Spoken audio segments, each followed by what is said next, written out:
If you clicked on this video, you are not broke. You're in the middle. We're in the middle, okay? We're not at the beginning. We're not at the end. We're figuring it out, and that's okay.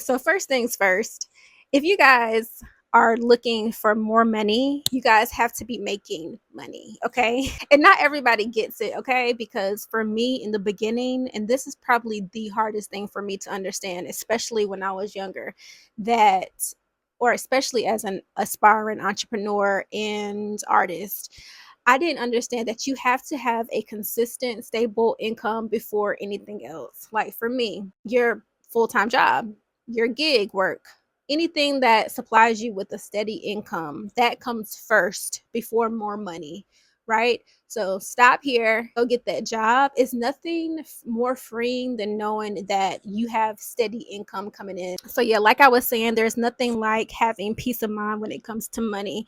And so the first step is to have your first stream of income locked down. Okay. So for me, for example, I have a full-time job. You can have a part-time job. You can have a gig. You can have a service, do a service. It has to be that first steady income before you can get more money. And we're not broke. We're in the middle. Okay. That is my first point, and I wanted to make sure I started with that before we get into this video. And I might be the only one to tell you guys this, but it's not a good feeling to be overwhelmed. And so what I was going to say about being overwhelmed is, if you are, that just means that you might be deficient in something. You might be hungry for something. You might need quality time. You might need quiet time.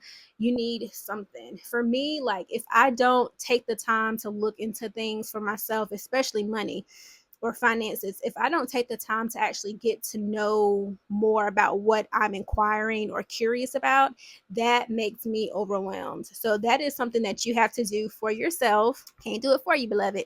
You got to do it for yourself. Okay. You have to figure out what you're hungry for, what you're deficient in. That is just stress, and it's an overwhelming feeling. Is just stress. So that is, the number one tactic I can say is just dig a little deeper to figure out what you guys need, that it might not be so clear at the time, especially with finances. Okay, so finally, how do you make more money? And so for me, my ultimate goal is online. I want to make money online. I want to at least start there. I feel like I do a really good with being online, and that is my ultimate goal. But that is not a short-term type of revenue stream. So for me, if I want quicker money and just more money on top of my income stream right now, I have a running list of things that I can partake in to get more money. And that's what this video is all about, is those running list of things that you can do, that you can implement immediately, and you might see a return immediately. So that is what we're talking about in this video. All right, so number one on my running list of how to make more money is consignment through material things. So what does that mean, Kelly? So basically, where I'm from, we have a place called Plato's. It's like consignment shop. It's like a mini Goodwill, essentially. You can take your stuff, your belongings there, clothing, shoes, jewelry, bags, jeans, all of that stuff, and you can potentially make money from it. And it might not seem like a lot, but I just did this, and this is like one of the things, like if you just want some more spending money, or you just want to eliminate some debt or something, and you want to make an extra payment on your credit card or something like that, it's like quick money that you can potentially get. Taking it a step further, if you don't have Plato's around, you can definitely use the apps. We have multiple apps where you can sell household belongings. For instance, for me, I sold I had a camera that I bought and I did not like. There's this app called OfferUp. I went on OfferUp and I sold it on there for like a couple of $100s.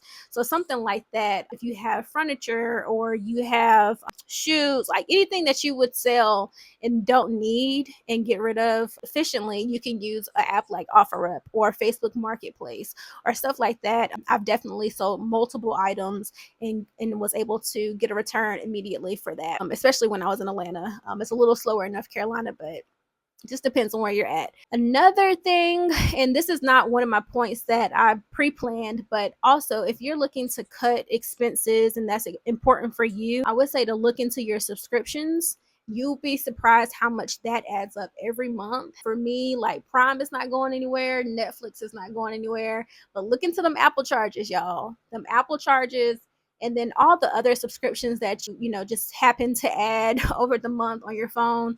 Look into those, definitely add up, and you'll be surprised how much that adds up to. But to my next point, another way and another way to make more money on my running list is a shared economy apps. So we live in a shared economy where we're able to work as a collective to make money. So for instance, Uber Eats, Lyft, Instacart, all the apps. I'm an Instacart shopper, have not shopped before, but I have it just in case, just, you know, if I need it on a rainy day, want to make some extra income. And people make money on these apps, guys. They're like, I do my order in the morning, like every week, you know, there's always someone available. So definitely look into the shared economy apps such as those. I also did Lyft one day. The only beef I have with Lyft is one guy I was taking to work and he sat like directly behind me, and I was like, I'm not feeling this. But that is an option too. So yeah, shared economy is definitely one of those ones. And lastly but not least, content creation. And I know it can be hard to get into content creation. It can be hard to really know what you want to create content around, but and just understand that content creation, just like for me, it's a long-term investment. And so what I'll say is you just have to enjoy it. Do something that you enjoy, that you can show up for every day, and then just make sure you have a strategy for that.